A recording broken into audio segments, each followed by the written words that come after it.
네, 한 주간 동안 평안하셨습니까? 날씨가 너무 덥죠. 이 더운 날씨에 육신적으로도 영적으로도 건강한 삶을 유지하시는 우리 성도님들이 되시기를 바랍니다. 오늘 우리가 함께 볼 성경 말씀 제목은요, 축복이 임하는 삶이라는 제목으로 아브라함을 중심으로 함께 보고자 합니다. 우리는 종종 성경의 인물을 영웅처럼 생각하는 경우가 있습니다. 특히 아브라함은 믿음의 조상으로 불리면서요, 엄청난 큰 영향력을 가지고 있는 성경의 인물이기도 합니다. 그의 이름은요, 복의 상징처럼 여겨지기도 하죠. 그러나 성경은요, 아브라함을 이상화된 인물이나 아주 지극히 인간적인 한계를 넘어선 사람으로 묘사하고 있지 않다라는 것입니다. 그런데도 하나님은요, 그런 아브라함을 축복의 통로, 하나님께서 선택한 한 사람으로 세우는 모습을 우리는 성경에서 볼 수가 있습니다. 오늘 이 시간 우리는요, 아브라함의 삶을 통해 하나님이 복을 주시는 기준이 무엇인지, 그리고 우리 인생에 임하는 하나님의 복의 본질이 무엇인지 함께 묵상하고자 합니다. 그러니까 아브라함에 대해서 우리는 어떻게 바라보고 있느냐라는 것이죠. 그가 마지막에 아브라함이 하나님께서 이삭을 아들을 100세에 얻은 아들을 드리라 라고 했을 때 아브라함이 그 이삭을 드리는 그 장면을 보면서 대단한 사람이다라고 이렇게 생각할 수가 있습니다. 하지만 그 가정까지 오늘 우리가 읽은 22장 14절에 와서 이런 고백을 여호와 이레라, 여호와께서 모든 것을 준비하신다라는 그 마음으로 이 고백을 드리는 이 과정이 중요하다라는 것입니다. 아브라함은요, 두려움이 많은 사람이었습니다. 우리가 잘 알고 있는 것처럼 창세기 12장과 20장에 보면요, 아브라함이 가뭄이 들어서 애굽에 내려가게 됩니다. 근데 애굽에 내려갔는데 어떤 일이 벌어지냐면 애굽에 있는 사람들에게 소문이 났는데 아브라함이 저쪽 동네 사람이 애굽으로 온다는 소문이 났는데 그 사람들이 가서 구경을 해봤더니 놀라운 것은 한 여인이 있었는데 그 여인이 너무나도 아리따웠다라는 소문이 파다하게 퍼졌습니다. 얼마나 이뻤을까요? 그 귀가 왕에게까지 들어가죠. 근데 그 여인이 누구였습니까? 아브라함의 아내였죠. 아브라함이 왕조차도 자기 아내가 아름답다라는 이야기를 들어서 뺏어갈까 봐 두려워하기 시작합니다. 그래서 뭐라고 얘기합니까? 당신이 내 마누라가 아니요. 그러면서 그렇잖아요. 너무 비굴하지 않나요? 내 마누라를 내가 지켜야지 라고 이렇게 싸워도 담담해도 모자랄 판인데 가면서 하는 얘기가 와이프한테 이번만큼은 내가 당신한테 부탁이 하나 있어. 당신이 내 누이요. 라고 이렇게 거짓말을 합니다. 이게 한 번도 아니고 어떻게 해요? 두 번씩이나 그러죠. 한 번 이런 일을 겪고 난 다음에 또 한참 지나서 또 똑같은 상황이 왔을 때 또 아브라함이 그런단 말이죠. 왜 그랬을까요, 아브라함이요? 왜 누이라고 얘기했을까요? 내 재산과 나의 자식들을 지키기 위해서 그랬을까요? 아니에요.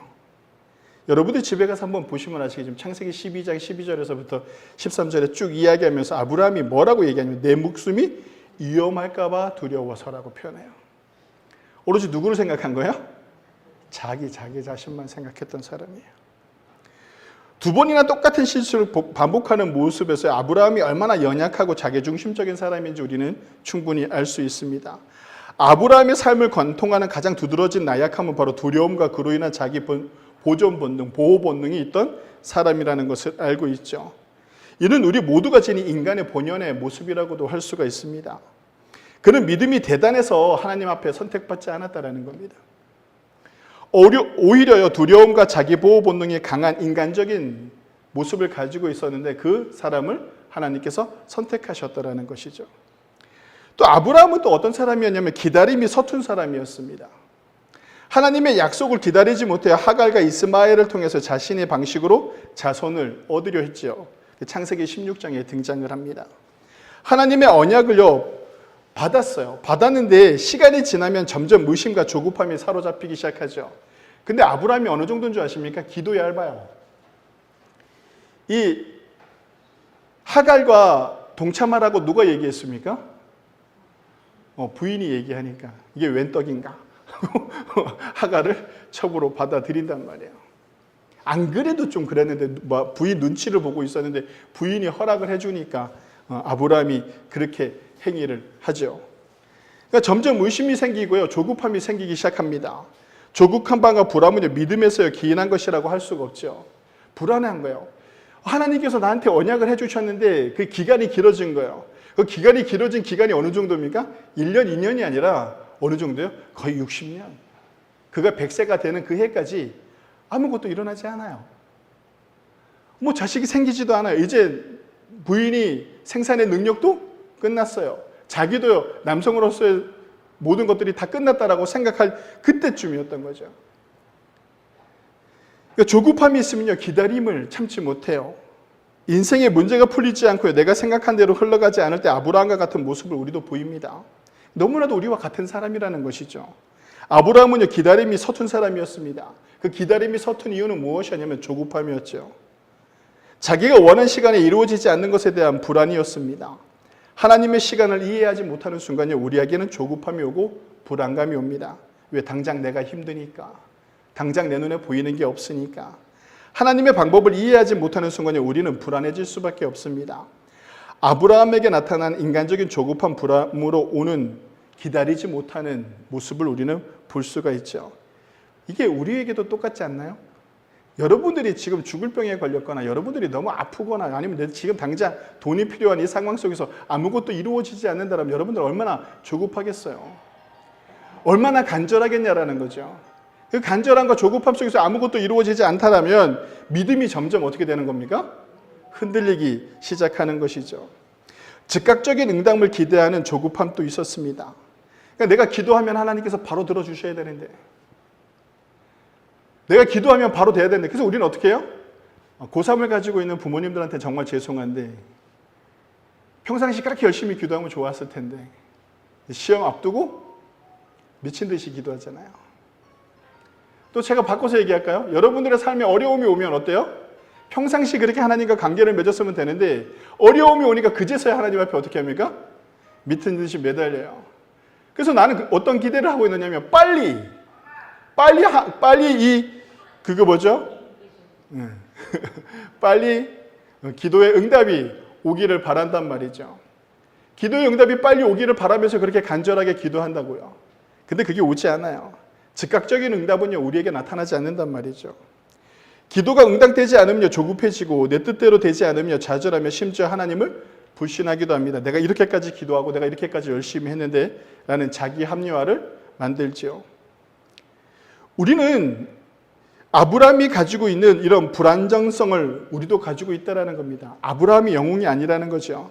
인간적인 계획과 노력을 앞세우는 그런 아브라함의 모습도 우리는 볼 수가 있습니다. 하나님을 뜻을 구하기보다 내가 생각하는 최선의 길이 먼저인지 생각하는 것이죠. 그것이 어떤 사건으로 벌어집니까?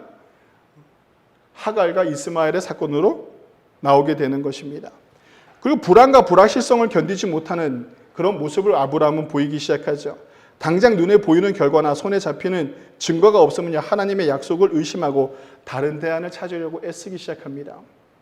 성도 여러분, 어쩌면 우리의 모습과 별반 다르지 않은 것이 누구다? 아브라함이라고 할 수 있습니다.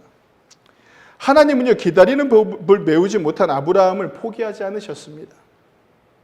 오히려 그런 미성숙한 믿음의 과정 속에서도 언약을 지키시면서 아브라함에게 은혜를 주시는 모습을 우리는 성경에서 통해서 볼 수가 있죠. 두려움이 많고 기다림이 서툰 아브라함에게서 계속해서 은혜를 주시면서 기대하시는 것은 그의 믿음이 성장되어져 가는 것을 원하시는 것입니다. 한순간이 아니라 지속적으로 성장되어져 가는 과정이 중요하다는 것이죠. 성도 여러분, 우리가 성장되어진다는 것은 무엇을 의미하는 걸까요?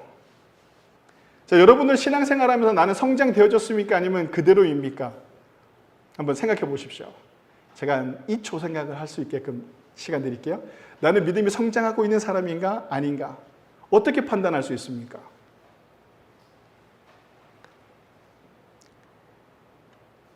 그러니까 우리가 믿음이 성장해져 나간다는 것은 무엇이냐면 여러분들이 직분을 받는 게 믿음이 성장해져 가는 것이 아니라 내가 신앙생활을 오래 해서 성경을 많이 하는 것도 중요하지만 그것이 성장해져 가는 것이 아니라 우리의 신앙이 성장되어져 간다는 것은 무엇을 의미하고 있느냐면 내가 하나님과 더 깊은 관계를 맺고 있느냐라는 거예요.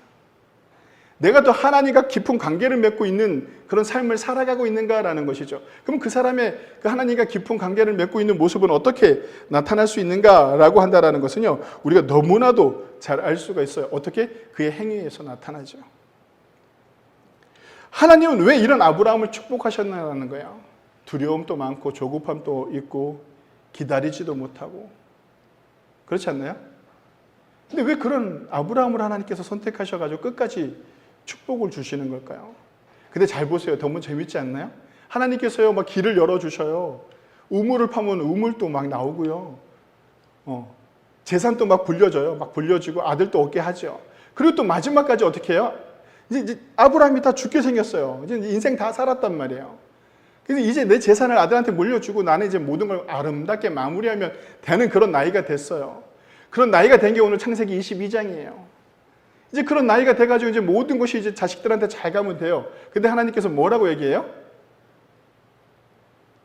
네 아들을 나에게 바치라라고 얘기해요. 왜 그랬을까요? 하나님께서 왜 그랬을까요? 하나님과의 깊은 관계가 있으면요, 이 바치는 것이 어렵지가 않아요. 근데 하나님과의 깊은 관계가 없으면요, 이 바치는 것이요, 하나님께 드리는 것이요, 온전하지 못하다니까요.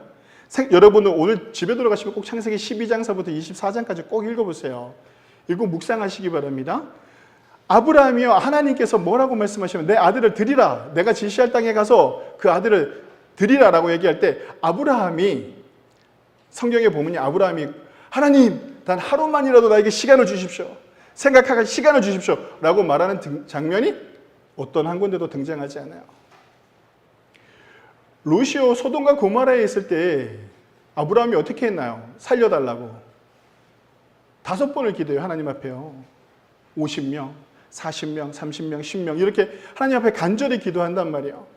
근데 그렇게 많은 시간이 지나고 난 이후에 아브라함한테 이삭을 드리라고 했을 때 아브라함이 하나님 제가 좀 시간을 주십시오. 아니면 우리 같으면 여러분들의 전 재산을 하나님 앞에 바치라는데 왜 말 같지도 않은 것을 하라고 하냐고. 우리는 하나님과 대적하려고 할 거란 말이죠. 근데 아브라함은요, 그런 모습을 어느 곳에서도 보이지 않아요. 마지막에 그는 어떻게 하냐면 그냥 아들을 데리고 나가요. 그 말을 듣고 성경에 보면 그 다음날 짐을 싸서 간단 말이에요. 망설이지도 않아요. 놀랍지 않나요? 막 울면서 아들아 미안하다 이러지도 않아요. 그냥 묵는다고요. 그냥 묶어요. 묶어서 어떻게 합니까? 하나님이 언제까지 기다려요? 그의 칼이 이삭의 목 앞에까지 올 때까지. 하나님과의 관계가 있었을 때 우리의 행위가 어디까지 갈 수 있느냐라는 거죠. 근데 우리는요, 자꾸 우리가 계산한단 말이에요. 우리가 계산을 해요. 내가 계산을 해가지고 하나님이 이런 방법이면 하나님이 딱 좋아하시겠지라고요. 내가 선택한 방법으로 하나님과 관계를 맺는다라는 것입니다. 하나님 왜 그런 아브라함을 축복했는가라고 한다면요, 아브라함이 완벽한 사람이라서 복의 통로가 된 것이 아닙니다. 하나님의 주권적인 선택과 은혜로 부르심을 받아서 그가 점점 어떻게 되어져 가고 있었다라는 겁니까? 성숙되어져 가고 있었다라는 겁니다. 그 성숙되어져 가는 믿음 안에 합당한 은혜, 축복을 주셨다라는 것이죠. 처음에는요, 두려움으로 결정하고 조급했지만요, 나중에는 이렇게 고백하는 겁니다. 오늘 우리가 본문에서 말한 것처럼 하나님께서 친히 준비하셨더라. 이게 여러분들의 인생의 마지막 고백이 되기를 원합니다. 내가 살아보니 내가 한 게 아무것도 없고 하나님께서 친히 준비하셨더라. 죽을 것 같은 나도, 망할 것 같은 나를 하나님께서 준비하셔서 나를 여기까지 인도하셨더라라는 이런 고백이 저와 여러분들의 고백이 되기를 바랍니다. 하나님은 인간의 완전함보다 관계 안에 머무는 자를 귀하게 여기십니다. 축복은요, 완전한 자에게 임하는 것이 아니라 하나님의 은혜 안을 붙잡고 하나님과 깊은 관계를 계속해서 맺어가는 사람들에게 주시는 것이 바로 무엇이다? 축복이 임하는 삶이라고 할 수 있습니다. 하나님과의 관계 속에 살아간다는 것은 단지 말씀을 읽고 기도하고 예배에 참석하는 것을 의미하지는 않습니다. 그것도 중요하죠. 이것이 내가 하나님과의 관계 속에서 살아간다. 이건 의무인 거예요. 의무. 당연한 거고요. 그러면서 내가 하나님과의 관계를 가지면서 살아가야 되는 것이 어떤 것인가 하면 일상과 선택과 관계의 모든 영역 속에서 하나님을 인식하고 그분과 동행하는 태도와 자세를 가지는 것을 말합니다. 신앙인은요, 하나님이 살아계시다는 사실을 삶의 현장에서 실제로 믿고 반응하며 살아가는 것. 하나님과의 관계 안에 머무는 사람들의 특징은 이런 모습이라고 할 수 있죠. 그런 사람들에게서 나타나는 특징은 어떤 것들이 있느냐면 요걸 제가 짧게 말씀을 드리고 말씀을 마치고자 합니다. 첫 번째, 이렇게 하나님과 관계가 깊은 사람들에게서 나타나는 특징은 어떤 모습이 있냐면 결정 앞에서 하나님을 의식하는 사람들입니다. 어떤 중요한 결정을 할 때요, 하나님을 의식하는 사람들입니다. 신앙은요, 인생의 중요한 선택뿐만 아니라 작은 일들 속에서도 이 일이 하나님 앞에서 옳은가, 하나님이 원하고 계시는가, 하나님의 시선에 따라 결정하게 되는 것이죠. 세상 사람들이 봤을 땐 그게 아닌 것 같은데, 야, 그거 좀 미련해 보이는데 라고 얘기하는데도 불구하고 내가 이것만큼은 지키겠노라, 내가 이것만큼은 다르게 하겠노라 라고 하는 이 기준이 어디에서부터 와야 되느냐라고 한다면 하나님과의 관계 속에서 와야 되는 것이죠. 하나님의 시선을 따라갈 수 있는 것, 그것이 하나님과의 깊은 관계 속에서 나타나는 모습이라고 할 수 있습니다. 그럼 하나님의 시선을 우리가 어떻게 따라갈 수 있습니까? 하나님의 마음을 우리가 어떻게 알아갈 수가 있겠습니까? 제가 몇 주 전서부터 계속 얘기하잖아요. 말씀으로 전하고 있잖아요. 뭐요? 말씀을 묵상하는 일이에요. 말씀을 깊이 묵상하지 않으면 나의 생각과 나의 판단이요 성경적인 것이라고 착각할 때가 많습니다. 성도 여러분, 하나님을 의식하는 사람은요, 말씀을 깊이 있게 읽고 삶의 자리에 인격으로 나타나게 되어져 있습니다. 하나님을 의식하는 사람은요, 모든 선택이 하나님 앞에서 옳은가 라는 것을요, 질문하고 묵상하게 되는 것이죠. 성도 여러분, 여러분들은 어떻습니까? 우리는 살아가면서 얼마나 하나님 앞에 묵고 있느냐라는 거예요.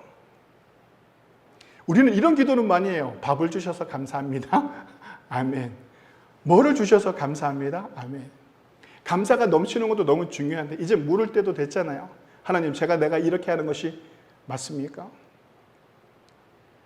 내 자식이 이런 길로 가는 것이 맞습니까? 내가 이것을 선택하는 것이 맞습니까? 하나님 앞에 물을 수 있어야 돼요. 그리고 어떻게 해요? 들어야 돼요. 그 들음이 뭡니까? 기다림이에요. 그 기다림 속에서 우리는 계속 하나님과 깊은 관계를 맺고 기도하며 말씀을 묵상하면서 하나님의 시선을 따라가려고 노력하는 그런 사람들에게서 하나님께서 은혜를 주시는 거예요. 눈에 보이진 않지만 그 길이 열리고 눈에 보이진 않지만 그 길을 하나님께서 만들어주신 길을 나도 모르게 가고 있게끔 되는 그 은혜. 아브라함의 삶을 보세요. 그렇게 나약하고 부족하지만 하나님께서 어떻게 해요? 자꾸 길을 만들어주신단 말이죠. 죽을 것 같은데 죽이지 않아요. 망할 것 같은데 망하지 않는단 말이죠. 어렵고 힘든 것을 다 겪어요. 겪으면서 어떻게 해요? 그 안에서 하나님을 경험케 하는 것입니다. 그것이 우리가 결정 앞에서 하나님 앞에 묵상하고 하나님의 시선으로 세상을 바라볼 수 있는 모습이라고 할 수 있죠. 그런 사람들에게 축복이 임합니다. 그리고 아브라함과 같은 사람들이 하나님과의 관계 속에서 하나님을 경외하는 사람이었습니다. 내가 대하는 이 사람 역시 하나님의 형상대로 지음받았다라는 이 마음, 모든 사람들이 하나님께서 만드신 존재라는 그 가치, 이것을 인정하는 사람이었습니다. 그래서 아브라함조차도 함부로 사람을 대하지 않았습니다. 함부로 말하지 않고 상대의 가치와 존엄을 지키려고 노력을 했죠. 특히 약자나 소외된 사람 앞에서 하나님이 그들을 어떻게 보시는지 기억하며 존중과 배려의 태도를 보이는 것입니다. 아브라함이 우물 때문에 전쟁을 하지 않아요. 이삭도 마찬가지잖아요. 그렇죠? 그냥 베푼단 말이죠. 그리고 실패와 고난 속에서도 하나님을 신뢰하는 사람들입니다. 하나님과의 관계를 깊이 맺어가는 사람들의 모습 속에서는요, 실패와 고난 속에서도 하나님을 신뢰하는 것이죠. 인생이 뜻대로 풀리지 않을 때도 하나님을 향한 신뢰를 놓지 않습니다. 고난이 왔을 때요, 세상 사람들처럼 원망하거나 낙담하는 것이 아니라 그 안에서 하나님의 뜻이 무엇인지를 묵묵히 묵상하고 견디는 것입니다. 그 더 깊이 하나님을 알아가려고 노력하는 사람들이라고 할 수 있죠. 하나님은 나를 포기하지 않으신다라는 믿음이 있느냐라는 겁니다. 실패와 고난 속에서도. 이것만 있다라면 여러분들의 삶에 축복이 가득할 것입니다. 아멘들 하시고. 하나님이 나를 포기하지 않으신다라는 거. 그것도 제가 좋아하는 찬양 중에 하나님은 실수하지 않으신다라는 제목의 찬양이 있는데요. 나중에 한번 찾아서 한번 들어보시기 바랍니다. 그 가사가 너무 좋아요. 하나님은요, 결코 실수하지 않으셔요. 그 하나님은 결코 나를 포기하지 않는다라는 것이죠. 여러분 지금 고단하고 힘들고 괴롭나요? 이게 실패가 아니다라는 거. 지금 내 육신이 고단하고 힘든가요? 이것이 끝이 아니다라는 거. 하나님과의 관계 속에서요, 나를 포기하지 않으시는 하나님이 나를 건지실 것이다라는 그 믿음으로 살아가는 사람들이라고 할 수 있습니다. 또 하나님과 깊은 관계를 맺는 사람들은요, 일상의 소소한 자리에서 하나님께 영광을 돌리는 사람들이죠. 신앙인은요, 평범한 일상 속에서도 하나님의 임재를 인식합니다. 아이를 돌보는 육아의 시간, 땀을 흘리는 노동의 시간, 친구와 수다를 떠는 시간, 내가 열심히 일하는 그 순간에도요, 하나님이 나와 함께하고 있다라는 자세를 가지고 있다라는 것이죠. 하나님 앞에서 가장 큰 죄가 제가 뭐라고 얘기했습니까? 하나님이 보시기에 가장 큰 죄. 하나님이 보시기에 가장 큰 죄가 무엇일까요? 살인일까요? 뭘까요? 하나님이 보시기에 가장 큰 죄. 여러분들이 하루를 살아가면서 하나님이 없는 것처럼 사는 것입니다. 그것이 곧 무엇이다? 하나님을 무시하는 삶이라는 것이죠. 하나님께 영광을 돌리는 사람은요, 그런 생각을 하지 않아요. 하나님을 기쁘시게 하고 싶다라는 그 마음에요, 내가 지금 이 순간에도 하나님이 나와 함께 하신다라는 것을 인지하는 사람이라고 할 수 있죠. 그리고 하나님과 깊은 관계를 맺는 사람은요, 세상이 외면하는 가치를 따르는 사람들입니다. 신앙인은요, 세상이 말하는 성공이 아니라 하나님이 기뻐하시는 선하심과 진실하심을 쫓아가는 사람들이라고 할 수 있습니다. 그 안에서 성공해야 돼요. 성공이 먼저가 아니라 뭐가 먼저야 된다고요? 하나님이 기뻐하시고 선하신 뜻을 이루는 삶이 먼저 되어져야 돼요. 그랬을 때 주시는 하나님의 은혜로 말미암아 내가 성공해져야 되는 것이죠. 그래서 내가 잘 되어져야 되는 거예요. 그러니까 우리는 잘 기억해야 돼요. 갑자기 부가 돈이 많아진다면 두려워해야 돼요. 왠지 아십니까? 내가 하나님 앞에서 선하고 진실한 삶을 살지 않았는데도 불구하고 대충 살았는데도 일이 잘 풀려서 돈이 많아졌다? 이거 두려워해야 돼요. 왠지 아십니까? 사단이 주는 걸 수도 있어요. 왜? 나를 시험하기 위해서. 아니면 나의 믿음을 바닥으로 떨어뜨리기 위해서.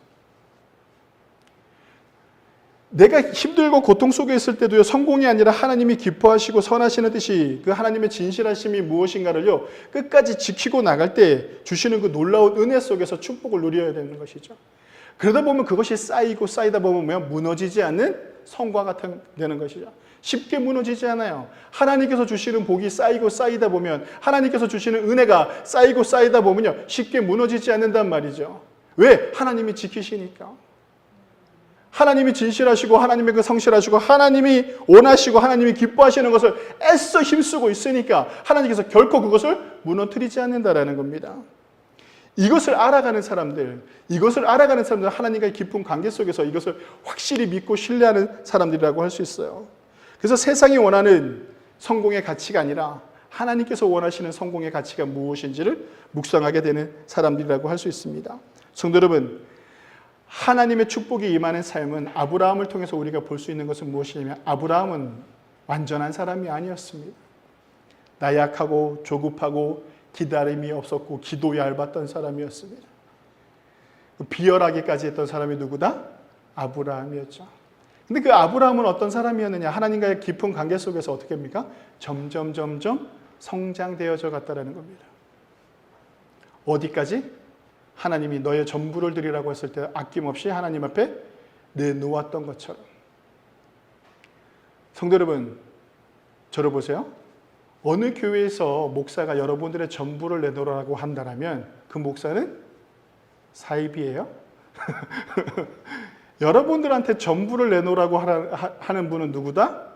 하나님이에요. 여러분들의 전부가 무엇입니까? 자, 여러분들이 가장 귀하게 여기는 게 무엇입니까? 응? 자식? 돈? 지금 사업? 그 있어봐야 뭐 합니까? 죽으면 그만인데. 그렇지 않아요? 하나님이 내가 너를 데려가겠다라고 했을 때 기쁨으로 그것을 받아들일 수 있느냐라는 거예요. 이것이 신앙의 마지막이어야 돼요. 모든 것을 내려놓고요, 하나님께서 나를 데려가셨을 때 내가 기쁨으로 그것을 받이하고 이 세상의 모든 고난과 고통을 다 내려놓고 좋은 곳을 다 내려놓고 더 좋은 하나님을 향해 내가 간다라는 그 기쁨이 나한테 있느냐라는 거예요. 없는가 봅니다. 아멘들을 안 하시는 거 보니. 죽음 앞에서는 우리는 두려워지는 거예요. 오늘 아브라함이 드리는 건 뭐였어요? 죽음이에요. 생명이란 말이에요. 생명. 여러분의 가치가 어디에 있느냐라는 거죠. 하나님이 여러분들한테 주신 가장 큰 가치는 뭔 줄 아십니까? 지금 여러분들이 숨쉬고 있는 생명이에요. 하나님이 거둬가시면 아무것도 아닌 거잖아요. 그렇잖아요?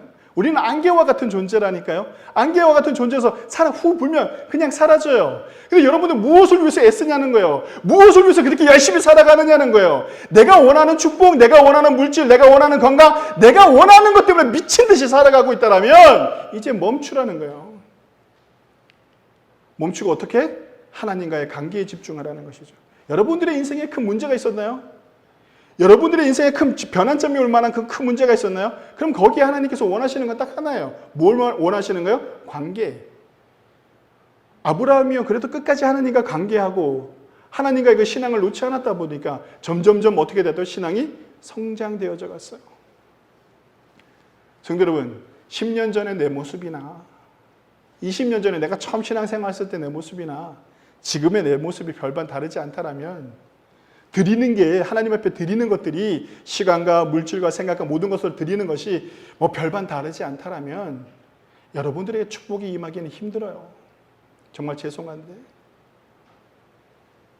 왜? 아직도 내중심적인 삶을 살아가고 있으니까. 거기에 하나님이 주시면, 거기에 여러분들에게 부어주시면 어떤 일이 벌어질까요? 사단이 원하는 길로 가는 거예요. 준비되어지지 않으면 하나님께서 부어주시는 것을 감당할 수가 없어요. 성도 여러분, 이 시간 우리가 해야 될 것은 무엇이냐? 하나님과의 깊은 관계 속에서요, 우리가 나의 신앙이 하나님께서 부어주시는 그 놀라운 은혜를 차곡차곡 쌓아나가시는 저와 여러분들이 되시길 바랍니다.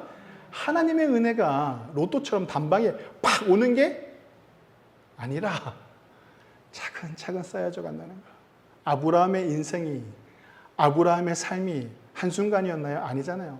그 긴 삶의 여정 속에서 흔들리고 넘어지고 어려움을 겪고 이런 모든 사람 속에서 어떻게 해요? 끝까지 하나님 앞에 매달렸다라는 거예요.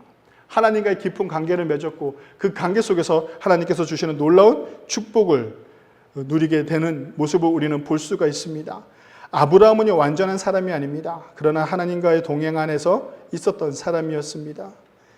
그는 실패했고 두려워했고 흔들렸습니다. 그러나 하나님은요, 그런 아브라함이 복이 될 것이다 라고 말씀하셨습니다. 우리 역시 연약하고 부족하지만요, 하나님은 우리를 오늘 또 이렇게 말씀하십니다. 내가 너를 선택했고 지금 하나님께서 우리에게